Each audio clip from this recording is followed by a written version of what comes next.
आज के दौर में सफलता चाहते हो तो फिर अंगद की तरह पांव जमाए रखो। कई बार सफलता देर से भी मिलती है तो धैर्य रखना आवश्यक है। अंगद की तरह पांव जमाए रखना भी ज़रूरी है। नमस्कार, जय हिंद। मैं हूं आपका दोस्त कवि आदिगणे। स्वागत करता हूं। ग्रेड सेकंड के स्नातक वाले जो टॉपिक हैं उनको हम फटाफट सुपरफास्ट रिवीजन कर रहे हैं। वन लाइनर जो सवाल बन सकते हैं वहाँ से। रामधारी सिंह दिनकर जी का जो कुरुक्षेत्र प्रथम सर्ग वो ग्रेड सेकंड में शामिल है। यहाँ से जो जो सवाल मुझे लगता है कि पूछे जा सकते हैं महत्वपूर्ण, वो मैं आपको करवा रहा हूँ।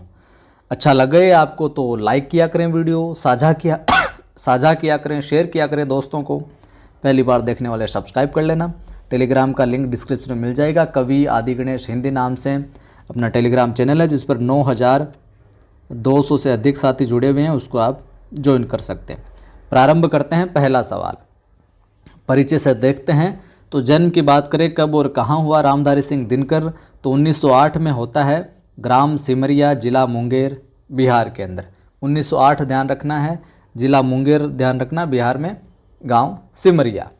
चलिए साहब, बात करें हम, और ये सवाल कई बार पूछा जाता है कि हिंदी साहित्य में अनल कवि के नाम से किसे जाना जाता है। तो रामधारी सिंह दिनकर को है जो अनल कवि के नाम से जाना जाता है। अनल कवि के नाम से कौन? रामधारी सिंह दिनकर साहब जाने जाते हैं। ये सवाल बहुत बार पूछा जाता है। बात करें कुरुक्षेत्र, हमारा पाठ्यक्रम में इसका प्रथम सर्ग है जो शामिल है, तो इसी की बात करते हैं कि कुरुक्षेत्र किस प्रकार का काव्य ग्रंथ है। तो एक प्रबंध काव्य या महाकाव्य की श्रेणी में इसको रखा जाता है, और समय इसका मिलता है 1946। प्रबंध काव्य या महाकाव्य की श्रेणी में इसको रखा जाता है। रचनाओं की बात करें, कई बार इनकी रचनाएं दिनकर जी की पूछी जाती है, और ऑब्जेक्टिव जो अपनी सीरीज चली थी उसके अंदर इनकी रचनाओं का सन वगैरह भी मैंने बताया था। प्रमुख रचनाओं में बात करूं तो रेणुका, हुंकार, रसवंती, यशोधरा, उर्वशी, ये खंडकाव्य है। तो रेणुका, हुंकार, रसवंती, यशोधरा ये सारे के सारे देखने को मिलते हैं। रश्मि रथी की मैं बात करूं तो प्रबंध काव्य है। परशुराम की प्रतीक्षा और संस्कृति के 4 अध्याय, ये इनकी है जो प्रमुख रचनाएं हैं, और सारी की सारी महत्वपूर्ण, ये चीज़ भी ध्यान में रखिएगा साहब। बात करें दिनकर की जो कृति है, कौन सी? कुरुक्षेत्र। कुरुक्षेत्र इसकी भाषा पूछ ली जाती है कई बार, तो संस्कृत निष्ठ खड़ी बोली इसकी लैंग्वेज है, भाषा है। कुरुक्षेत्र की भाषा अगर पूछ ली जाए तो संस्कृत निष्ठ खड़ी बोली इसकी भाषा है जो करनी है आपको। एक सवाल ये भी कई बार आता है कि मैथिली शरण गुप्त के बाद में दूसरा राष्ट्र कवि किसको कहा जाता है। तो रामधारी सिंह दिनकर को कहा जाता है। तो पहले राष्ट्र कवि मैथिली शरण गुप्त हो जाएंगे, और इनके बाद में राष्ट्र कवि की बात आए तो रामधारी सिंह दिनकर का नाम बहु प्रचलित है, प्रसिद्ध है। बात करें कि दिनकर किस धारा के कवि, ये सवाल भी कई बार पूछा गया नेट वगैरह की परीक्षाओं में, ग्रेड फर्स्ट में। तो राष्ट्रीय सांस्कृतिक धारा के कवि हैं दिनकर। दिनकर किस धारा के कवि हैं? राष्ट्रीय सांस्कृतिक धारा के कवि हैं, ध्यान में रखिएगा साहब। बात करूं मैं दिनकर जी को 1959 में 1959 में साहित्य अकादमी पुरस्कार किस रचना के लिए मिला था। तो संस्कृति के 4 अध्याय के लिए इनको मिला था साहित्य अकादमी पुरस्कार। और कब मिला था साहब? इनको मिला था 1959 में, जैसा कि ऊपर लिखा है। तो 1959 में साहित्य अकादमी पुरस्कार मिला संस्कृति के 4 अध्याय के लिए। चलिए साहब, अगला देखें, ज्ञानपीठ साहित्य अकादमी पुरस्कार की हमने बात कर ली, तो ज्ञानपीठ पुरस्कार की भी देख लेते हैं, क्योंकि ये भी प्रसिद्ध हस्ताक्षर है अपने साहित्य में, तो पूछा जा सकता है इनके विषय में भी। तो दिनकर को ज्ञानपीठ पुरस्कार की मैं बात करूं तो 1972 में मिला। कब मिला? 1972 में मिला। और किस कृति के लिए मिला? उर्वशी के लिए। उर्वशी के लिए 1972 के अंदर मिला था साहब ज्ञानपीठ पुरस्कार, और साहित्य अकादमी पुरस्कार संस्कृति के 4 अध्याय के लिए। चलिए गुरुजी, समझ में आ गया, तो फिर आगे बढ़ते हैं। रामधारी सिंह दिनकर जो हैं, इनको राष्ट्रीय जागरण तथा भारतीय संस्कृति का है जो कवि माना जाता है। ध्यान में रखना, राष्ट्रीय जागरण और भारतीय संस्कृति का कवि है जो इनको माना जाता है। अगले सवाल की मैं बात करूं फैक्ट की, तो कुरुक्षेत्र महाकाव्य किस युद्ध की विभीषिका से प्रेरित होकर रचा गया था। बहुत महत्वपूर्ण इंपॉर्टेंट सवाल है अपने पाठ्यक्रम के हिसाब से। कुरुक्षेत्र जो महाकाव्य है ये किस युद्ध की विभीषिका से प्रेरित होकर रचा गया। तो ये दूसरा जो विश्व युद्ध था उसकी विभीषिका से प्रेरित होकर है जो रचा इन्होंने। ठीक है साहब, सेकंड वर्ल्ड वार। अगला सवाल है, कुरुक्षेत्र महाकाव्य मूलतः मैं बात करूं, मूलतः है किस संवाद पर आधारित है। तो महाभारत के भीम युधिष्ठिर संवाद पर आधारित है ये। ठीक है, महाभारत के भीम युधिष्ठिर संवाद पर आधारित मूलतः है ये महाकाव्य। वह कौन रोता है वहाँ इतिहास के अध्याय पर पंक्ति कुरुक्षेत्र के किस सर्ग से ली गई है? तो प्रथम सर्ग की यहाँ पर चर्चा हो रही है अपने पाठ्यक्रम में। प्रथम सर्ग से ली गई कि वह कौन रोता है वहाँ इतिहास के अध्याय पर। अगला सवाल देखिए कि कुरुक्षेत्र का प्रतिपाद्य क्या है? तो युद्ध की समस्या और उसका समाधान। बहुत इसकी मूल चेतना कहूँ या मूल केंद्र बिंदु से लेकर ये विशेषता से संबंधित सवाल पूछा जा सकता है कि कुरुक्षेत्र का प्रतिपाद्य क्या है साहब? तो युद्ध की एक तो समस्या और उसका समाधान, इसको लेकर ये जो देखने को मिलता है कुरुक्षेत्र। वह कौन रोता है वहाँ इतिहास के अध्याय पर, जिसमें लिखा है नौजवानों के लहू का मोल है। पंक्तियों में वह शब्द किसके लिए आया है? यहाँ पर आया ना वह। अब देखिए इसी प्रकार सवाल आएगा, पंक्तियाँ दे दी और रेखांकित कर दिया पद को कि ये पद किसके लिए प्रयुक्त हुआ है। तो वह यहाँ पर जो शब्द है ये युधिष्ठिर के लिए आया है। किसके लिए आया है? युधिष्ठिर के लिए, कि वह कौन रोता है। किसके लिए? युधिष्ठिर के लिए। बहुत ही इंपॉर्टेंट सवाल बन जाता है, ध्यान में रखना इसको। अच्छा लग रहा है तो फिर लाइक शेयर करते रहिए। आप सब्सक्राइब कर लो यार, आप लाइक शेयर मुझे लगता है कम करते हो। मैं प्रयास करता हूँ पूरी ईमानदारी के साथ में बिल्कुल आपके हितार्थ काम करने का, टू द पॉइंट चलने का, न तो आपका समय जाया करने का, न कुछ और लाभ है, लोभ है, लाभ है। प्रयास ये करता हूँ कि आपको टू द पॉइंट और जो परीक्षा उपयोगी सटीक सामग्री है वो मिले और आपका दोहरान बहुत बेहतरीन ढंग से हो जाए। तो शेयर किया करें, सपोर्ट किया करें आप भी। सवाल है कुरुक्षेत्र के प्रथम सर्ग की मूल कथा क्या है? जो प्रथम सर्ग इसकी मूल कथा की मैं बात करूं तो युधिष्ठिर का पश्चाताप और आत्मग्लानि। प्रथम सर्ग की, पूरे की नहीं, प्रथम सर्ग की बात यहाँ पर अपने पाठ्यक्रम में। तो प्रथम सर्ग की मूल कथा में आता है युधिष्ठिर का पश्चाताप और उसकी आत्मग्लानि यहाँ पर देखने को मिलती है। ठीक है गुरुजी, तो कवि के अनुसार किनका नाम सम्मान से लिया जाता है?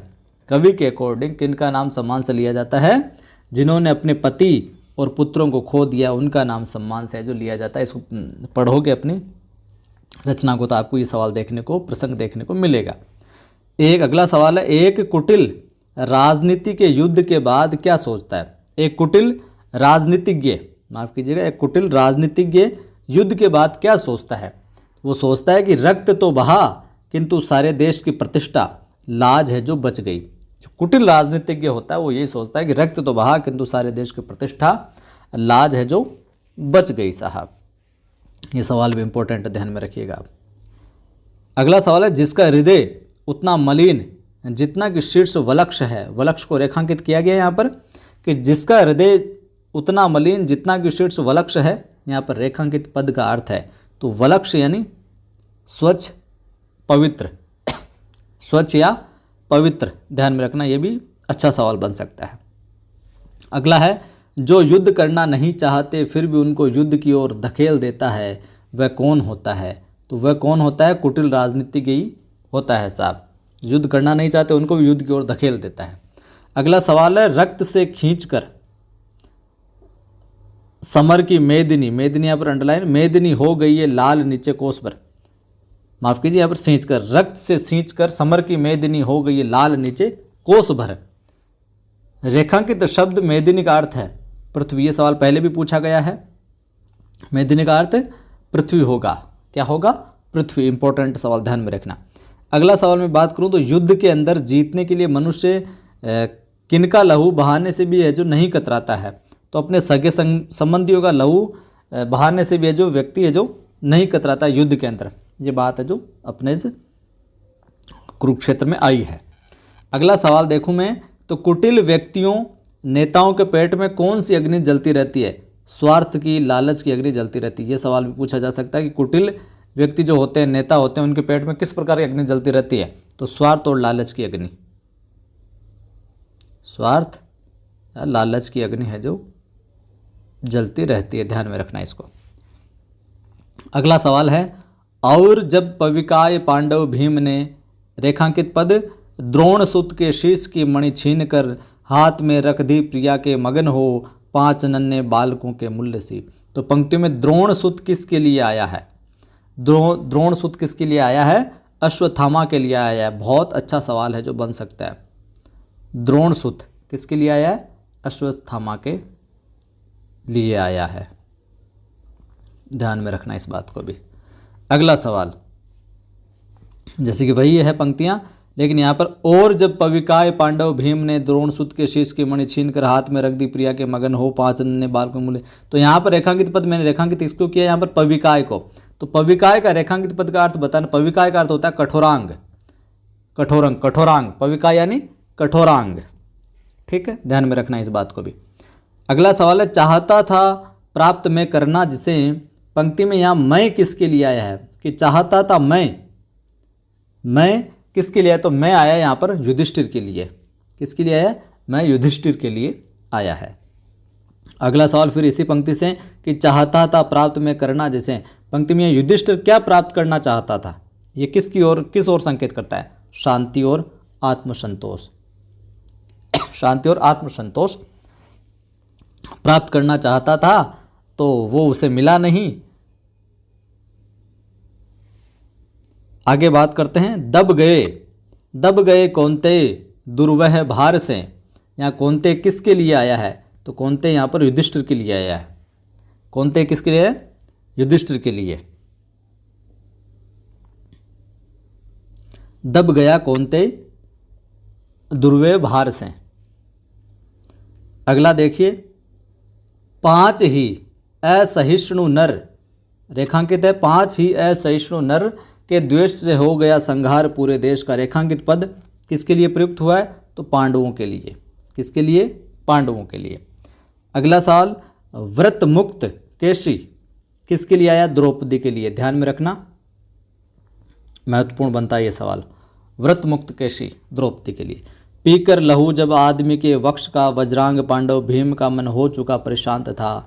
भीम का मन किसका लहू पीकर शांत हुआ था? दुशासन का। किसका? दुशासन का। अगला सवाल है, कुरुक्षेत्र के प्रथम सर्ग में पविकाय जो शब्द है ये किसके लिए प्रयुक्त हुआ है? भीम के लिए या पांडवों के लिए? ठीक है, तो भीम के लिए आएगा या फिर पांडवों के लिए भी आ सकता है, भीम नहीं हो विकल्प में तो पविकाय। ठीक है, अगला सवाल, पार्थ में जाता पिता मैं पास हूँ या मैं कौन है? कि पार्थ में जाता पिता मैं है, पास हूँ। यहाँ पर मैं कौन है? युधिष्ठिर। अगला सवाल और अंतिम सवाल, सत्य ही तो जा चुके सब लोग हैं, दूर ईर्ष्या द्वेष हाहाकार से। ये बात कौन सोच रहे हैं? ये बात सोच रहे हैं युधिष्ठिर की। सत्य ही तो जा चुके सब लोग, दूर है, दूर ईर्ष्या द्वेष हाहाकार से। ये बात सोच रहे हैं युधिष्ठिर। तो ये थे कुरुक्षेत्र से कुछ सवाल। अच्छे लगे होंगे, लाइक और शेयर कर दीजिए, साझा कर दीजिए। पहली बार देख रहे हैं सब्सक्राइब कर लीजिए। टेलीग्राम चैनल का लिंक डिस्क्रिप्शन में है, कवि आदि गणेश हिंदी नाम से। और किसी भी प्रकार की समस्या आपके जीवन में है, मोटिवेशनल, पढ़ाई संबंधी या कुछ और, तो मेरा दूसरा यूट्यूब चैनल है आदि की आवाज़ नाम से। आदि की आवाज़ नाम से यहाँ पर मैं इसी प्रकार के मोटिवेशनल वीडियो डालता रहता हूँ। तो ज़रूर आप इस चैनल को भी सब्सक्राइब कीजिए, अपना प्यार दिखाइए। जय हिंद। फिर मिलता हूँ जल्दी ही। बाकी के बिंदु है जो डालने की कोशिश करूँगा मैं कल तक।